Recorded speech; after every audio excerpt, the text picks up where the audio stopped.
You must be careful about the words you use, or the words you allow to be used in your house. Words are things. You must be careful. Careful about calling people out of their names, using racial pejoratives and sexual pejoratives and all that ignorance. Don't do that.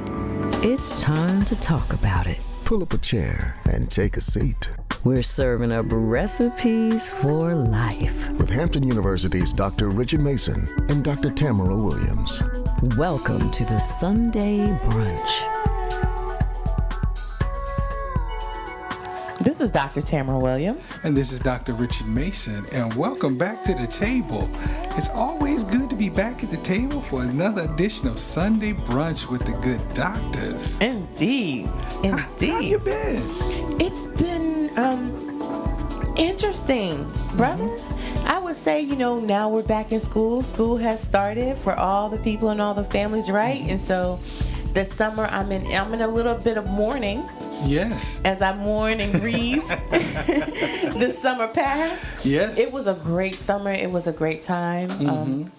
But I'm always happy to be at the table with you for Sunday Brunch. Exactly. But I am going to miss the summer as well. Now, I don't do the hot temperatures too much unless I'm on a beach somewhere, But yeah, we talked about that. I know. But I tell you, I am going to miss the summer. But I'm looking forward to what's on the horizon because, like you said, with a new school year starting, all over the place and just being here in Hampton with so much happening on campus. Yes, indeed. Oh, it's lots of new energy. Lots of new energy. Lots of new beginnings. energy. Have you seen the freshmen?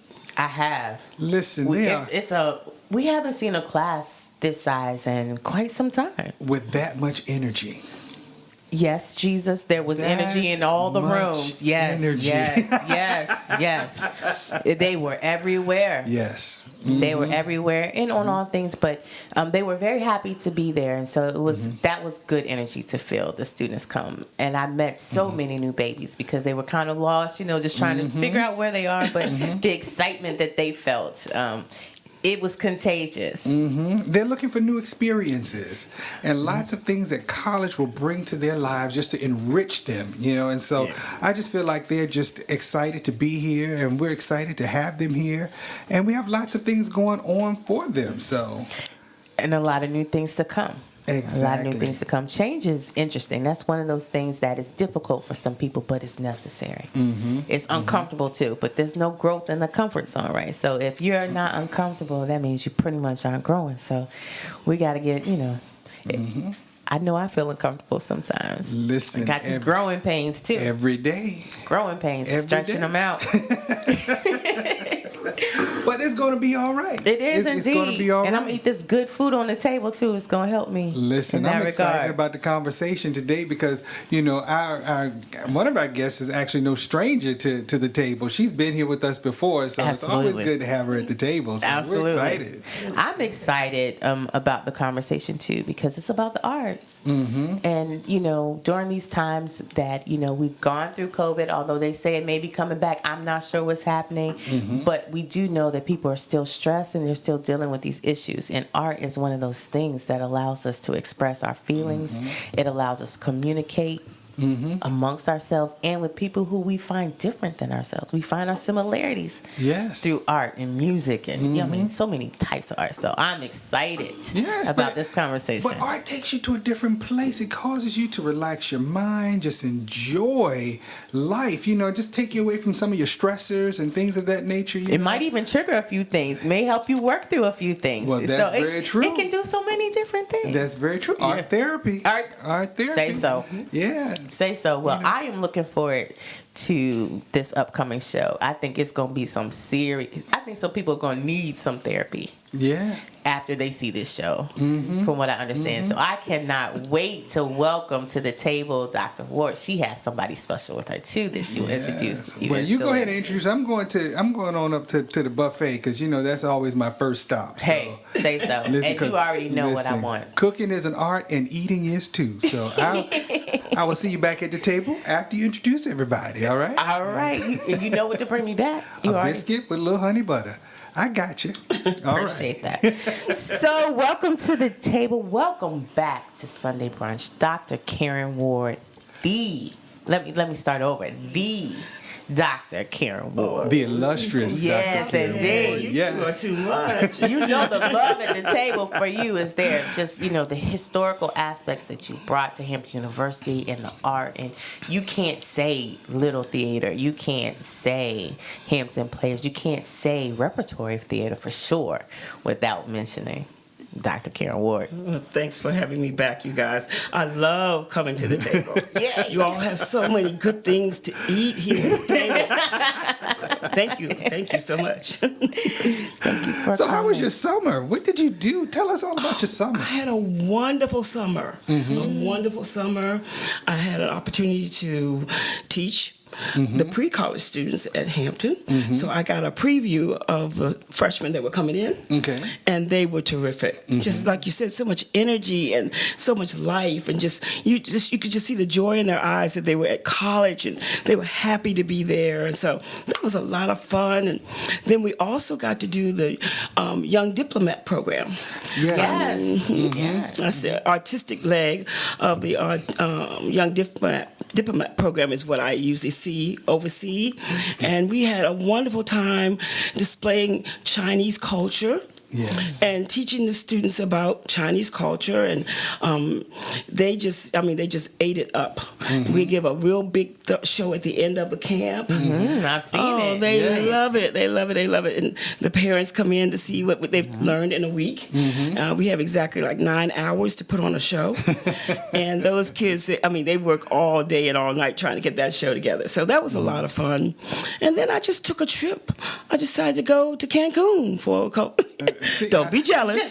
Don't be jealous. Just a little bit. It was. I took a few trips this summer, but I didn't make it to Cancun. Right, It exactly. was so much fun. It was so much fun. I can imagine the water was beautiful. The sand, the people, The food. I love the food. I always come back to the food. go back to the food. So, the music, the art. Did you took all of that in? I'm sure. Absolutely. So what are we working on for this upcoming semester? What can we expect for this? Oh, we have a lot planned for you.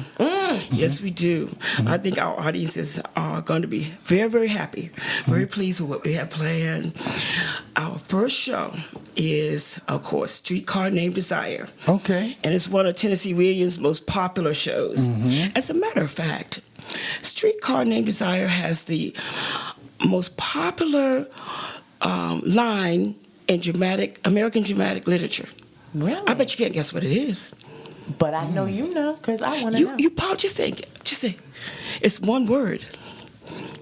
Stella. Oh, Okay. It's the most popular line in American dramatic literature. It really is. Yeah, people know that line. They don't know any other theater, but they know that line. I didn't even realize that's what that was from. When you said it, I was like, I knew exactly what you were talking about, but I didn't know that was from that play. Yeah. Stella's one of the main characters in the play, and we've assembled a wonderful cast from all over. All professional actors coming in to do the show. We have returning Terenzo Blair designing and building the set. He did the set last year for Crowns, and people loved it. Amazing job with Crowns. Yeah. We loved it. We loved Terenzo. In a short amount of time, he transformed that. Yeah, he's amazing at the work he can do. But he's been out with Tyler Perry, and so he's used to turning things around fast.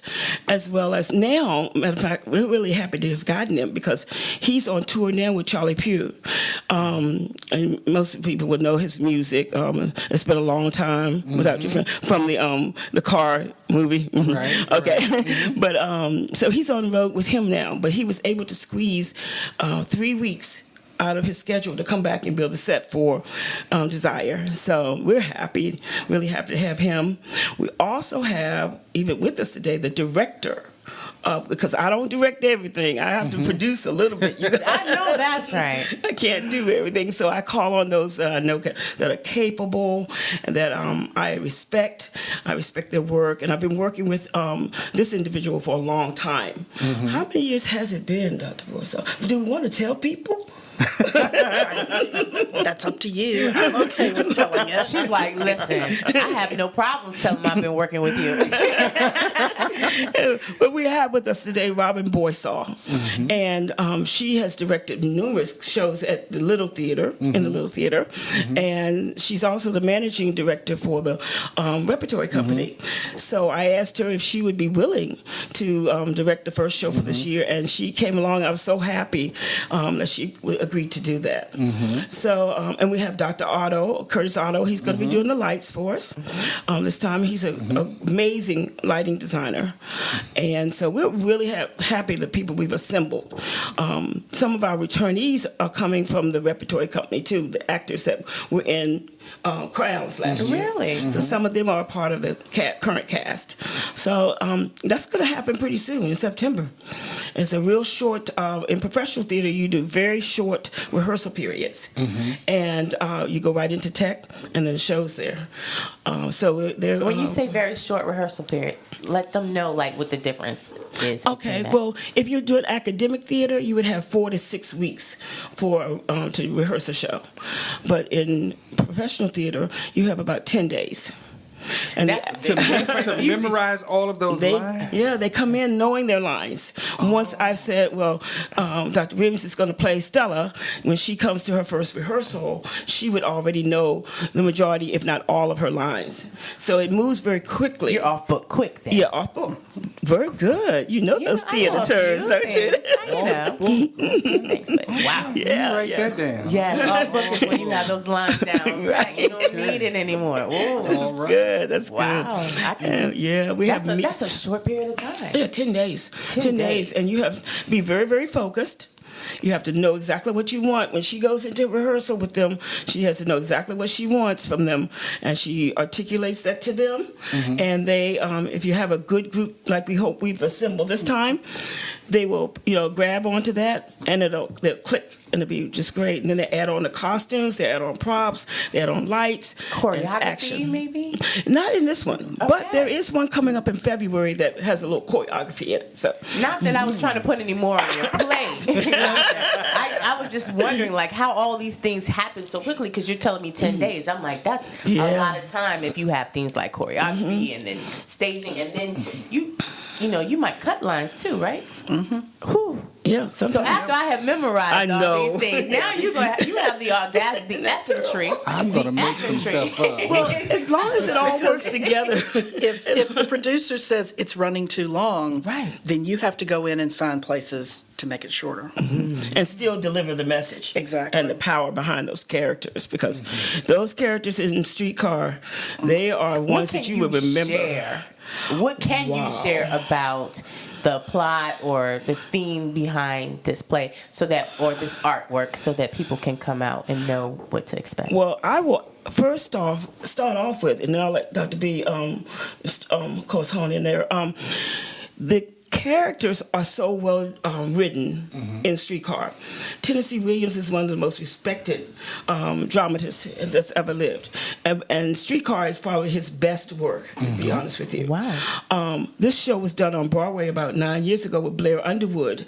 And it just, people reimagine what the work could look like and sound like and feel like with an African American cast, as opposed to the Southern cast that it's originally written for. It just came to life, and I just happened to be able to see it on Broadway with Blair Underwood, and I fell in love with it. And I said, next thing we do, we're going to do a Streetcar the next chance we get.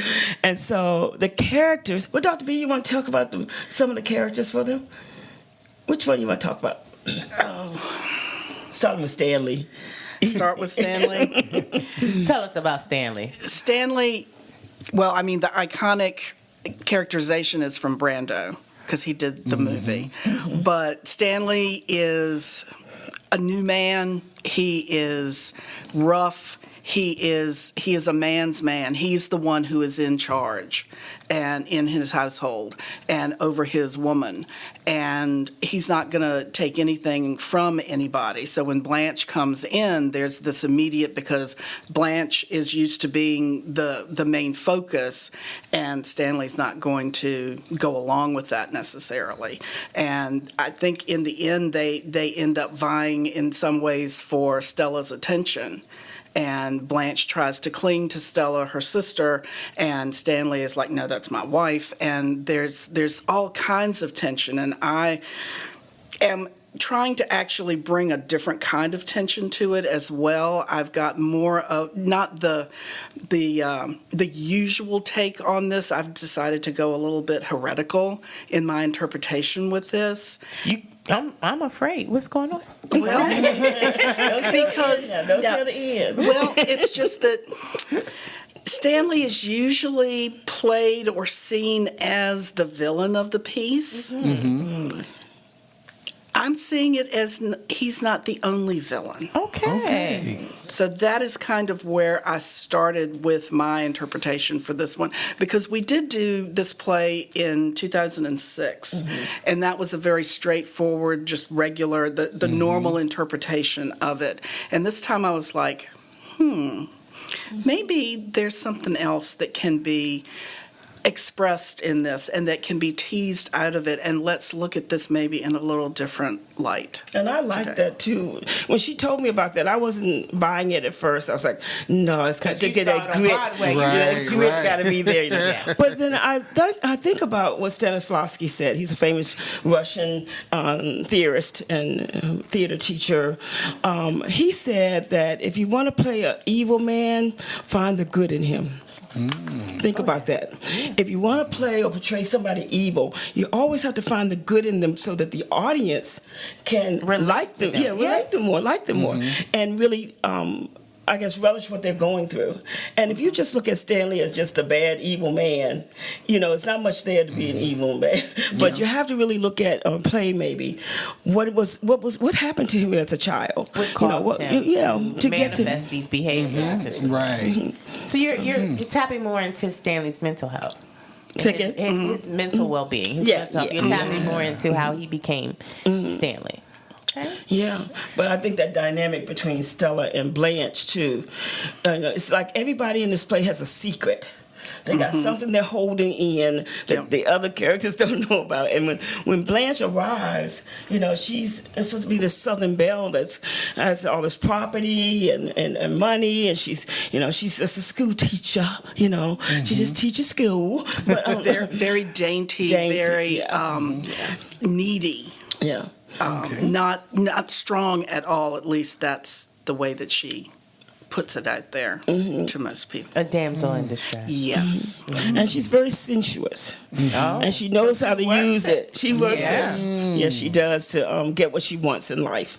And, sometimes it works for her and sometimes it doesn't. Probably works more times than it doesn't. Right. Because she continues that. That's basic behavior. We repeat those behaviors that are rewarded. So it's working. Right. Yeah. And you'll uncover some of those secrets that she may have too in the whole process. We may have to do another follow-up, right? a Sunday brunch in the play. That's what I'm sitting there thinking. That would be great. We'll just show up. Just show up. Okay. Well, we're definitely coming. We're definitely coming. But I can imagine the process, because you're talking about relationship dynamics too, right?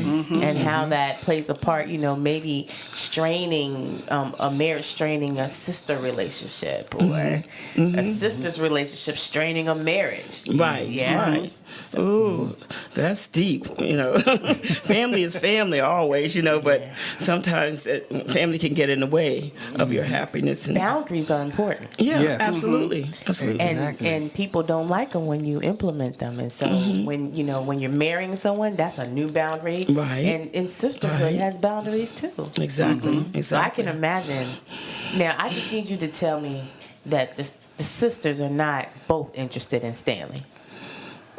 You might be asking too Oh much. my God, that might be too much. You might be asking we will too definitely much. be at the play. Eat your biscuit. There will Eat your be a biscuit. lot to process. There will be plenty in my mind. Let me tell you. See, I think about when you think about psychological twisters and these type of things. I'm like, what would make it very? That would. Yeah, that was good. Jesus, be a whole thing. I think I'm gonna sit in the back room so we can get out of there before some things pop off. Real acting makes you feel like you're a part of it. Absolutely. You see it, you feel it, you can almost smell it and taste it. The characters are very relatable. They really are. The language is straight to the point, but clever. The way he works it. So I admire the repartee. Oh yes. They Stella and Stanley live in a very, very small abode. in New Orleans. New Orleans. Okay. New Orleans, And so you have that culture being brought into by them, as well as their friends and so forth that come over and, engage with them. So seeing that rich New Orleans culture and how they play with that, and that's really interesting as well. And I can't wait to see is the costuming. Oh, so the and, setting yeah. is in New Orleans. Yeah. Okay. It's set in New Orleans. Blanche is not from New Orleans, but she comes to visit them, and they live in New Orleans. And like I said, it's a very humble abode, and Blanche is not used to that. You said she had money and property and she's a school by herself. You had me there. Right. Oh, so she was accustomed to quite a bit of land and property of all different sorts. And live in a certain way. Yes. And so how dare you bring my sister out here and have her living in this squalor? Exactly. We were not raised this way. Yeah. Now, isn't that some family issues being brought up? There's a lot there. We've discussed some of those issues at this table. Yes, we have. There's a lot there. Expectations. Disappointment, and then, like I said, boundaries. People, other people's opinions don't pay your bills. But people think they do. I think one of the first lines that Stanley says is that you stay in long. You can stay in how long you stay in. How many relatives have we had come visit us and we said, how long are you going to be here? Listen, I have a limit. Yes, I have a limit. People I like and dislike. There's a limit. Right. There's a limit. Sometimes you just have to have to get to this hotel. Don't unpack. Especially something you need to get back to. The apartment is so tiny, and they are literally living on top of one another. Could So you think imagine about that during with- COVID times? I know. All right. That's like a whole nother element, like how you were confined. It's almost like you're in prison in this little cell, and so we don't need anybody else coming in here with Right. your big opinions too. Right. And remember that when you're in small quarters or close quarters like that, everything that you say in one room can be overheard in the next room. So there are no secrets. Ooh. If it was a secret, it isn't anymore. Oh, wait a minute. And the things that you can hear from the rooms, Jesus. Exactly. No. Exactly. You will hear some of that. Oh, see, no. That's a lot to unpack. And that, how long is the runtime? I think it was 2 hours. It's usually about 2 hours, I think. That's a lot going on. And that's going to be. It's about 2 hours. And usually an audience, you can't really have them sit more than 2 hours and 15. So it will definitely be. And we'll have an intermission. Yeah, we'll have an intermission. Yeah. Got to, yeah. And then we'll, but no more than 2:15 for the whole show. Yeah. Which is why it may have to be cut. Because he want writes all the long. minutes. Yeah, Right. we want all the minutes. Don't do us that way. It's been a minute. How many of these plays do you get to do a year at the Repertoire? We covered one last year with you, but how many will we get to see? Last year, an amazing thing happened. I'm sure you've mentioned on your show before that we have a new president at Hampton. Right. And President Williams has been so innovative and creative and so supportive of the arts at Hampton that he had the entire Armstrong Hall renovated. The theater's been renovated. So it looks brand new. When our patrons come back in the end of maybe October, November, and they see what's been done, they're going to be amazed by it. Yes. It's gorgeous. It looks amazing in there. Isn't it wonderful? Yes. Yeah, Dr. Armstrong Mason can is tell you. It has been beautified. It's beautified. Yes. It has been beautified. Yes. I mean, the vision was screens, there. everything. The vision was there. He didn't spare any expense on those walls. Nothing, those not floors. a penny. I mean, the floors, the walls, the decoration. It's just, It's very welcoming. It's very welcoming. It's beautiful. You feel like you're in a state-of-the-art facility when you walk in Armstrong now. So, but even that's that auditorium. I know. It's That auditorium. That is gorgeous. It's gorgeous. Oh, yes. It's just wonderful. But it still maintained its historical element. So Yes. it wasn't like so much change that you couldn't recognize, or if you were alum, if you went back in that room, you could still feel that specialty that you had when you did your performance in there. Yeah. I love You it. will recognize it, but you kind of not recognize it at the same time. You got a facelift. And it's been modernized because I think the stage in debt is a little bigger now as well. Yes. You know, so you can have more than just the Baby Grand that was up there. Right, So it's a lot of stuff that's changed. Sound walls, the sound Yes. is very Beautiful. Yeah. I can't wait to hear someone perform in there. Oh, yeah. And how it will then. Because I've seen sound walls, but these sound walls are like out of this world. I haven't seen any this elaborate in my lifetime, so I'm just waiting to hear it too, how it sounds. Please keep there. us posted on that. I want to hear that. Yeah, gorgeous. So when the theater went under renovation, we had to move some of our production work over to the American Theater. They were very inviting, and they asked us, of course, to partner with them on Streetcar. The mayor had said at the inauguration of President Williams last year that he wanted to have more engagement between the city and the university. Absolutely. And it was a wonderful opportunity to do that. So the New American, or the American Theater, invited us, and so we're going to mount the first production at the American Theater in Phoebus, and it's going to be fabulous, fabulous. And then, of course, we'll come back to the Little Theater. By that time, the building should be finished. We have a show coming up in February called Color Struck by Zora Neale Hurston. Yes, indeed. It's a wonderful play, and that's where the dancing come in. There's dancing, and there's a lot to impact in Yes, and I hope you'll have us back for that, because PBS is coming in to film it. Oh, nice. And it's going to be showing on PBS. They're bringing in 6 camera crews from New York to come in and film it, and then do some footage of the participants in it, the actors, the director, the costumer, and then they're going to come back and do some interviews with audience members on how they felt about the different issues in Color Struck. That's going to be interesting. And that's in February, so we really want people to come out and support that. Last year, PBS did the same thing with Howard. And they just, they loved it. And so it was so successful that they got funding to come back to go to another HBCU and do it. So we were the next HBCU they chose. Next year, they're going to choose another HBCU. So it's going to be a whole series on the PBS network. And they're, of course, really, really generous with giving to the university for the production and different aspects of the production. So we're real happy about our partnership with them. Absolutely.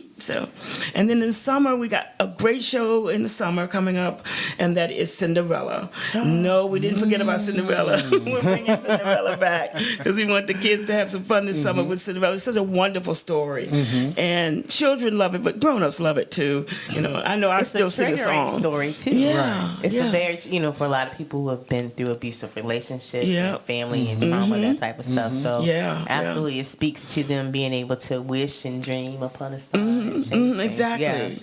So I'm really looking forward to that. And, Cinderella. So when you cast, how do you come up with your cast?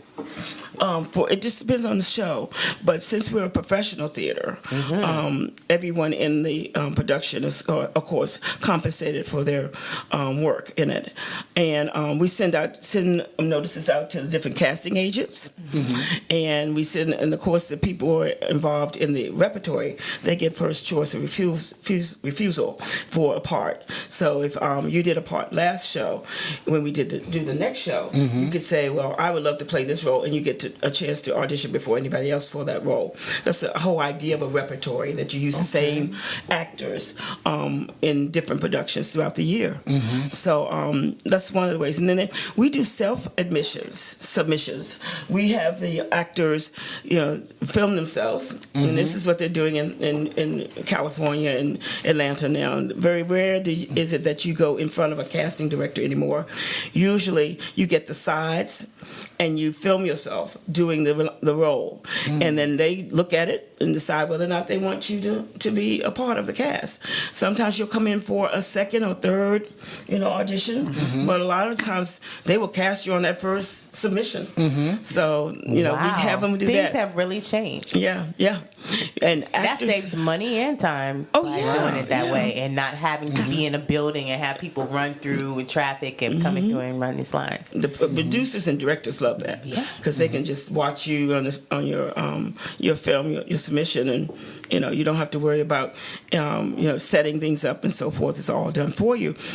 actors don't like it so much.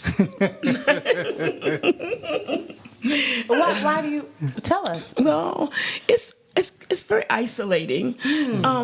If I've read for a lot of actors who submitted, work, and so like P Valley, for instance, I've read with some actors who's auditioning for P Valley. Okay. And to stand in front of a camera and say your lines like the person is really, you're in the scene, it's really isolating.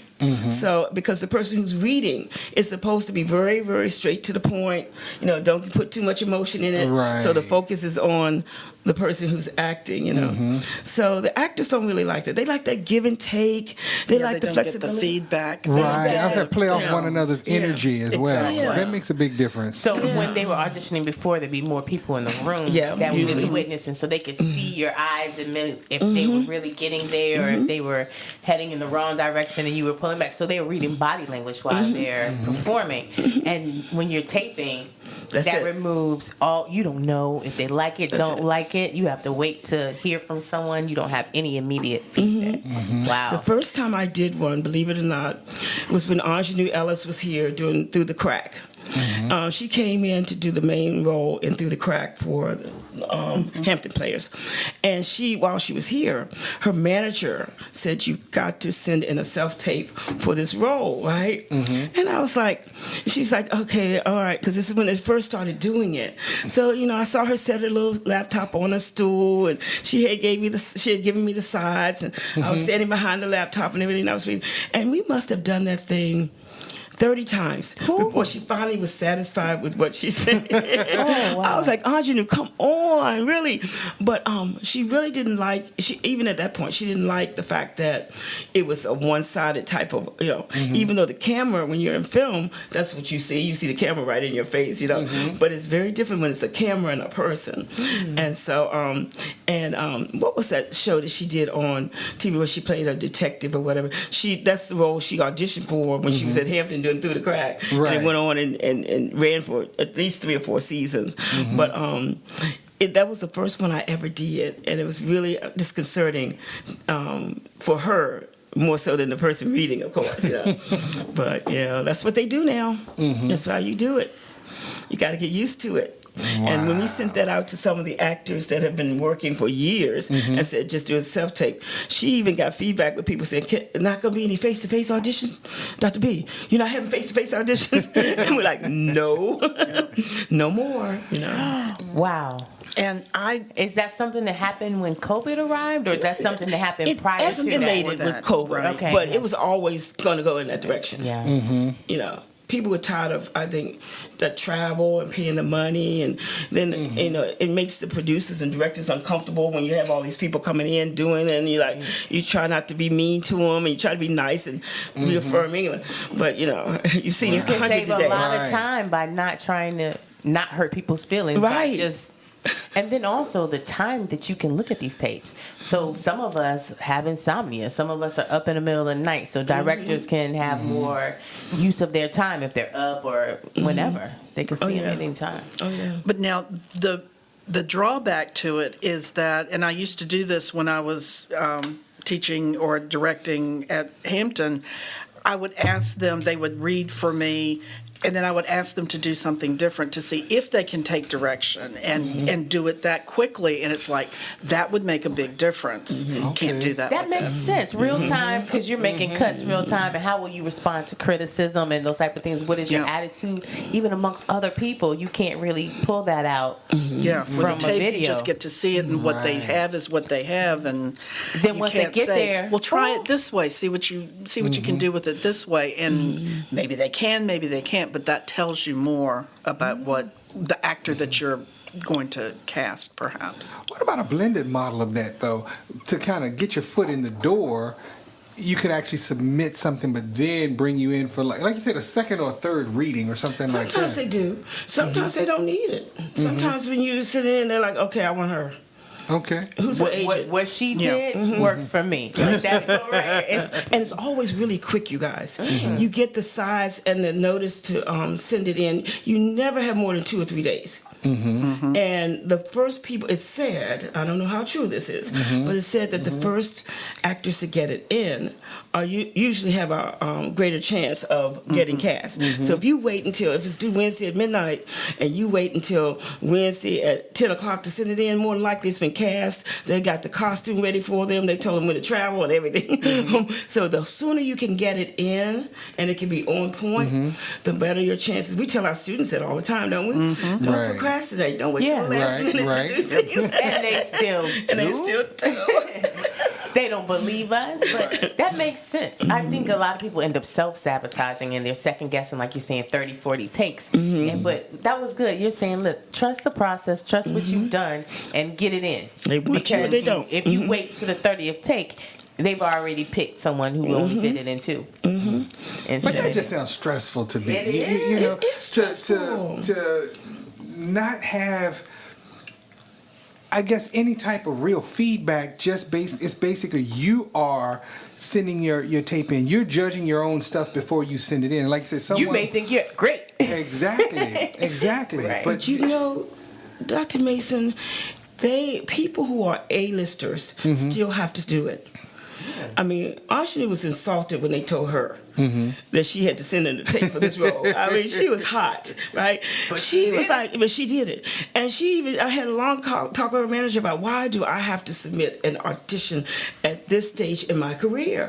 But I'm telling you, no matter what, now how many roles you've done, how many Oscars or Emmys you have, they still go through this process. I just got cast in a show. I'm not going to talk about it yet because I want to make sure it makes the I don't want to end up on the floor. If I end up on the floor and there don't be in it, then y'all would say, didn't you tell us you were going to be in there? But I just got cast in a piece, and I didn't have to. I find that exciting, just knowing you just got cast in a piece. Exactly. Well, let me do it first. Tam, you just admire. But the only reason why I got cast in without doing that is because they saw the web series we did, Come Midnight. So they used that as a way of, gauging that they wanted me to do the role. And but I still asked the director. I said, "Don't you want me to read for you? Don't you want me to send us?" And she was like, "No, I have what I need." So I said, "Okay." That's so exciting. So we'll see if I end up on the screen or not. That's exciting, because even how Jay did that piece, that Come Midnight, that was something that was nuanced during that time when she was doing it as well. When YouTube and all of it was just really popping out, and we were just doing those videos, and she was posting. Wow. Yeah. So that's amazing. So it was good. But I just think that auditioning is, no actor likes to do it. They hate it. It's the worst part of their job is to audition. But once you get that role, that's it. The best part. Well, I guess being on stage or performing is that best part. But the criticism, do you think that's what it is? Like initially, artists are sensitive about their work. And it's like it's a part of you. So when you're auditioning, it's like someone saying you're not good enough. It's rejection fear. Yeah. And I tell students this all the time, that if you're afraid of rejection, this is not the business for you. You may do 60 auditions and get one role, but that one role is what you've been working for, Right. And nobody likes to be rejected, and that there's a strong possibility when the producer or director sees this piece that you've done, you've worked on, you thought you had it, they may not like it, or they may not like you. So it is that fear there. It's always that fear of rejection. It's the worst part about it. But when you fly your parents to California for the for the Oscars and have your Oscar party, it becomes all worth it. It's like giving birth. You got the baby now, but you remember that process. Right. Ooh. Well, let me ask you this. Here in this process, and of course we're at Hampton University, of course, and of course with our students, do they get an opportunity to see how all of this plays out in their coursework and stuff like that? And even those that may not be a theater major but want to participate in the plays and stuff, so do they get a chance to kind of work through some of this as well to prepare them to launch their careers? Yeah. Well, we try to offer opportunities to them By when we bring in guest artists, for instance, we have workshops with the guest artists with them so they can talk to them about real life experiences, what they've gone through, and how they managed to navigate this crazy business called show business. So we try our best to encourage them, because students have a tendency to listen to people outside the university who haven't been teaching them and giving them A's and B's or whatever all this time. They're like, oh, this person knows what they're talking about because they don't teach here, that's just my teacher. But and when they see this reinforced by people in the industry, it really becomes life to them. Last year when we did Crowns, we had an opportunity to bring in the actors, even Terenzo, in construction. He had an intern that worked with him. And the summer when he went out with Charlie Pugh, she came to the shows and worked with lights with him and on set with him. So we really do try to bridge that academic element and professional element for them. But they have to want it. They have to really want it. They have to be able to accept the fact that this is what I have to do in order to do what I want to do, But we do. That's a good point. Yeah, because we are, teaching institution, and so the thing is, we want to make sure that our students have these wonderful opportunities, especially when we have productions like this. Just world-class productions. So I'm excited. I'm beyond excited. I stay excited with the arts, though. So I'm biased. I just want to put it out there. I'm biased, but it's a good bias because and usually when you have shows, I'm almost at every show because it's something that. It's different, even though it's the same. The room, when it's different people in the room, it's a different feeling. And sometimes the actors, they deliver it slightly different. They're feeling a little different. You can feel different nuance in the room and how it's received. A song may sound differently. Who knows? Light flickers different. I don't know, but I like the feeling. And then because you only do it for just a short period of time, it's like if you don't see it now, it's gonna be gone. That's the sad part. It goes away. It goes away quickly. We teach them that it's an ephemeral type of production. You see it once, and that's it. And the next night, it's going to be different in some way, shape, or form.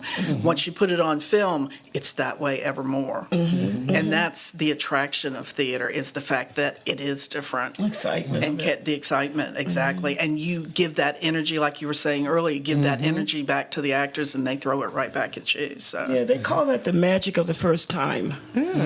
Because every time you get on stage, you have to present this character as if the audience is experiencing this for the first time.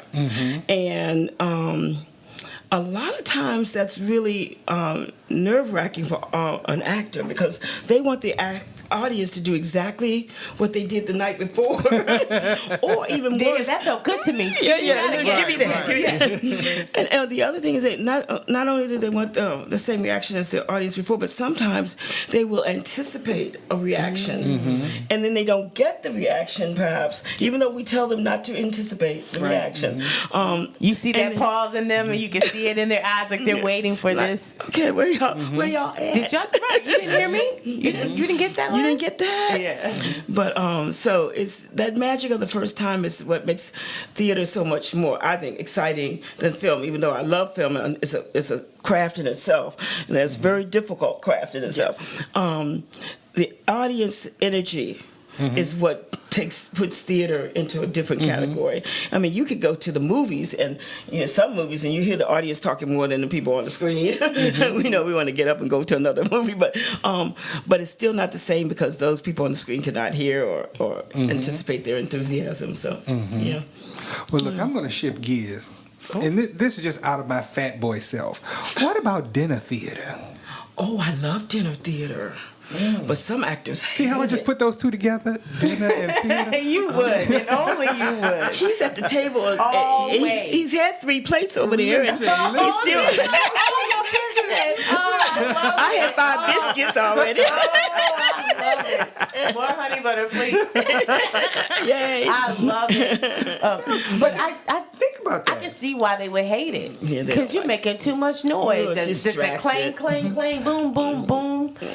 No, now I've been to dinner theaters, like, this has been years ago. Okay. You know, I've been to several, but I think they fed the folks at one point, and then they took the meal away, took everything away, and then actually went into production.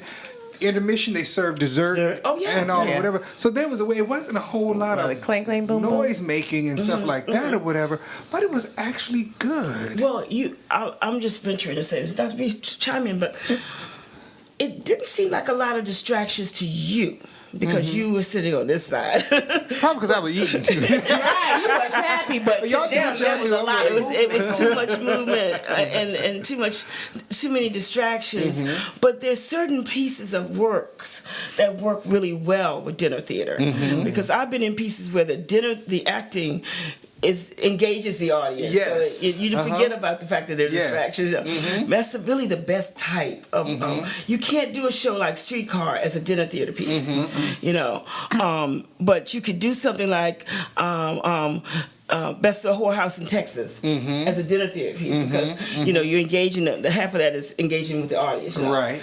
But you cannot do certain pieces, and I think when people get off track with that, and when actors get disconcerted with it, when they are cast in something that obviously should not have been chosen as a dinner theater piece, you know. Yeah.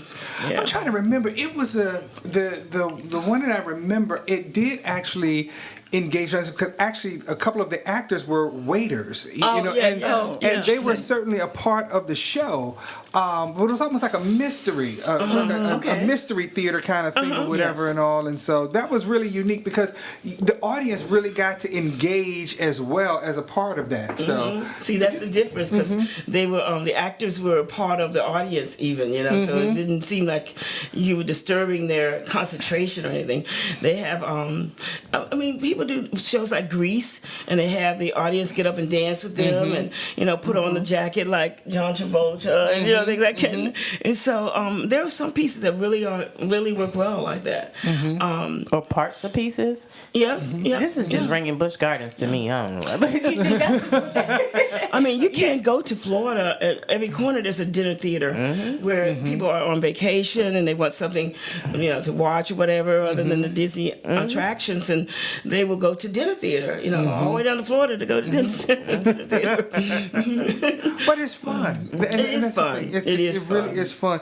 And I guess that's the piece in terms of just the theater and the arts. It's just finding the piece, you know, that fits your taste, that will certainly ignite that fire in your own belly, you know, per se. So this is awesome. When you talk about the arts and just in general, you know, it's exciting to see these types of things happen, and I'm certainly looking forward to this production here as well. So I'm really excited. Tell us again the dates, so that people can get there, and how can they get the tickets to get there? Well, as I said earlier, it's going to be presented at the American Theater in Phoebus, and it's going to be presented on Saturday and Sunday, September 16th and 17th at 3 o'clock. And you can get tickets by, of course, Ticketmaster, or you can contact our website, hamptonurep.org, and you can call the box office at the American Theater, and they'll help you with tickets as well. But we're really excited. We hope the community will come out and support it. We're really working hard on it. We've assembled the best of the best to put it on. So it's another tradition in our Hampton University in the arts, and we're wonderful to share it with everybody. That is awesome. So when do they will the actors in the cast start to kind of converge on the city? Well, they got their scripts already. They better be learning those lines wherever they are. Because that's right around the corner. You're talking about we start rehearsal next week. We have our first read through. Well, the only read through is on Monday, and then we do some on the table holiday work tomorrow. It feels like it. Yes. Tomorrow. And then we go from there.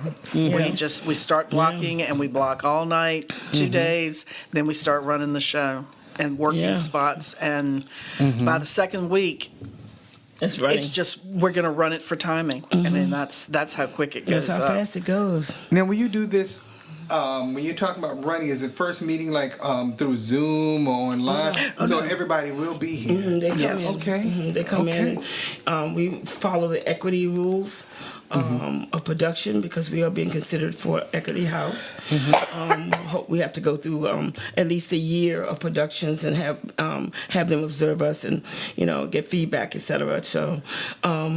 They come in, we provide housing for them, per diems, transportation, all those good things. And they come in ready to hit the ground running. This is something that is very unique to Hampton Roads, specifically to Hampton University. And so we're trying to also teach the students how it's done in the real world, because this isn't a musical, but this is the musicals are done in the same way. If we were doing The Wiz, they would come in the same way. It'd be 2 weeks, and then sometimes they'll add 3 days for orchestra, but it's pretty much the standard. 2 weeks is it.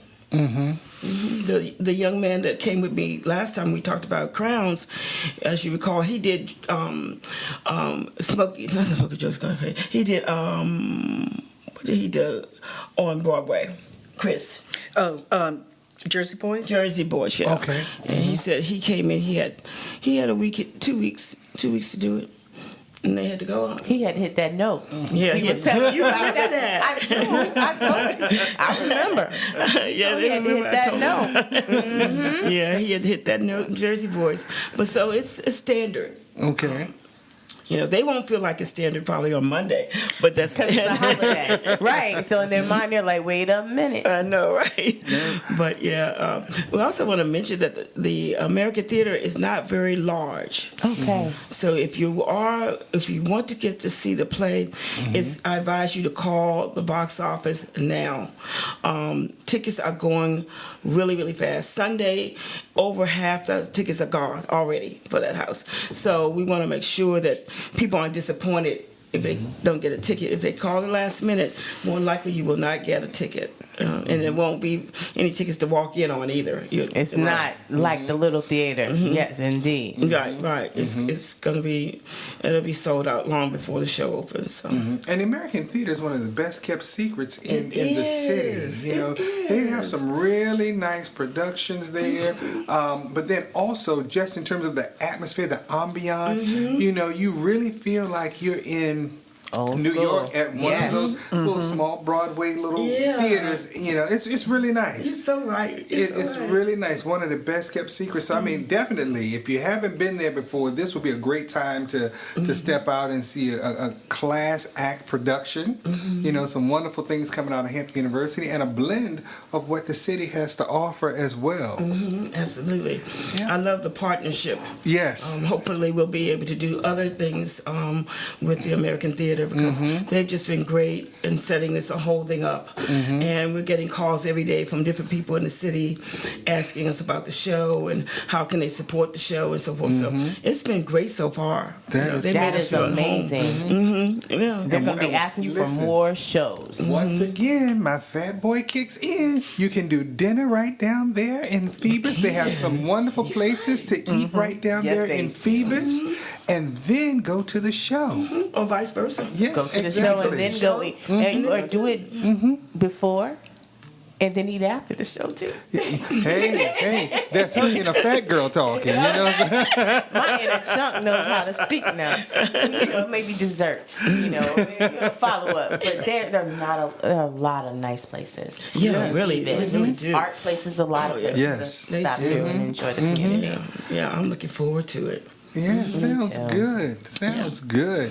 And Dr. B is she's gonna put her touch on it. Yes. She directs a lot of the classics at Hampton. That's what she's been most known for at Hampton. Yes. I usually direct the musicals and new works, but she does the classics, and so I'm interested and excited to see what she's going to spin on this one. Yes, as well. It ought to be very interesting. I'm hoping that it is going to be the talk of the town. Oh, that makes this community play be the talk of the town. That works. Indeed. And hopefully for me, it's always that other people can find a way to the arts and find a way to communicate create, because I feel a lot of people don't know what to say, but art allows people to speak. And so I think that's just amazing how many more people may be drawn into the arts. Even if they don't major it, but still participating, still funding it, still going to see it, appreciating it. So Yes, absolutely. Well, this is awesome. I tell you, I'm excited about it, and so I want to say thank you for joining us at the table to tell us about the thank you for upcoming having us. production. So, well, I will say this: it's been great. How it's about been you? amazing. It's been amazing. I'm full now, but I can't wait to eat at this show. Like, I can't wait to take in all of those things. I'm excited. Thank you so much for your time today. Yes, Thank yes, you. yes, And Blanche's last line in the play is, "I've always relied on the kindness of strangers." Yes, yes. So thank you, guys. You're not strangers, and please have us back, okay? You are absolutely invited back to Sunday Brunch, and we can't wait to talk to some of your stars as well. Yes. As you go through. Sure. They deserve that as well. So Thank absolutely. you. Thank All you. right. Well, I have Dr. Richard Mason, I'm Dr. Tamara Williams. and thank you for joining us right here on WHOV Smooth 88.1. The essence of HU. Keep your fork.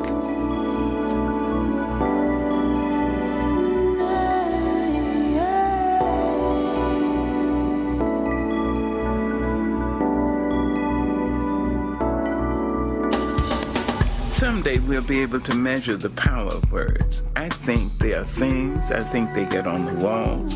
They get in your wallpaper. They get in your rugs, in your upholstery, in your clothes, and finally into you.